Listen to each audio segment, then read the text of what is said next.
প্রিয় বন্ধুরা, আবার ভয়েস নিয়ে চলে আসলাম। ভয়েস ভিডিওতে আপনাদের মাঝে একটা সুন্দর তথ্য আপনাদের মাঝে শেয়ার করব। এই জন্যই আমি দেখেছি, আমার ভালো লাগছে, তাই চিন্তা করলাম যে আপনাদের সাথেও শেয়ার করি বিষয়টা, আপনাদেরও ভালো লাগতে পারে।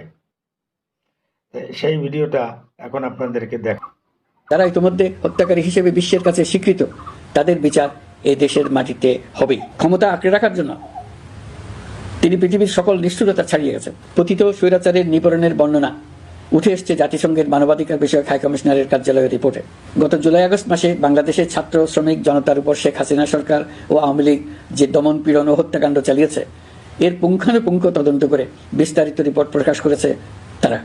এই রিপোর্টে স্পষ্টভাবে উঠে এসছে যে শেখ হাসিনা নিজেই নিরাপত্তা বাহিনীর কর্মকর্তাদের নির্দেশ দিয়েছিলেন বিক্ষোভকারীদের হত্যা করতে।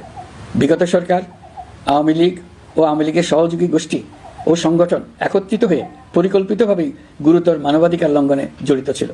মানবাধিকার বিষয়ক হাইকমিশনারের রিপোর্টে বলা হয়েছে, বিক্ষোভ চলাকালে প্রায় 1400 জন নিহত হয়েছেন, যার মধ্যে প্রায় 13% শিশু। বিক্ষোভের সম্মুখ সারিতে থাকার কারণে আমাদের জুলাই কন্যারা নিরাপত্তা বাহিনী ও আওয়ামী লীগের সমর্থকদের দ্বারা আক্রান্ত হয়েছে, এমনকি যৌন নির্যাতনের শিকার হয়েছে।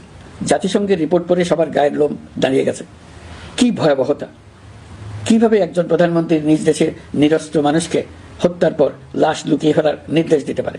ক্ষমতা আঁকড়ে রাখার জন্য তিনি পৃথিবীর সকল নিষ্ঠুরতা ছাড়িয়ে গেছেন।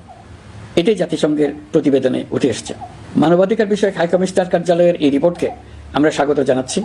প্রতিবেদনে যে সুপারিশ করা হয়েছে, অন্তর্বর্তী সরকার সেই সুপারিশগুলো গুরুত্বের সঙ্গে বিবেচনা করছে। আপনাদেরকে আশ্বস্ত করে বলতে চাই, যারা গণহত্যায় জড়িত ছিল, যারা নির্বিচারে মানুষ হত্যা করেছে, যারা ইতিমধ্যে হত্যাকারী হিসেবে বিশ্বের কাছে স্বীকৃত, তাদের বিচার এ দেশের মাটিতে হবে।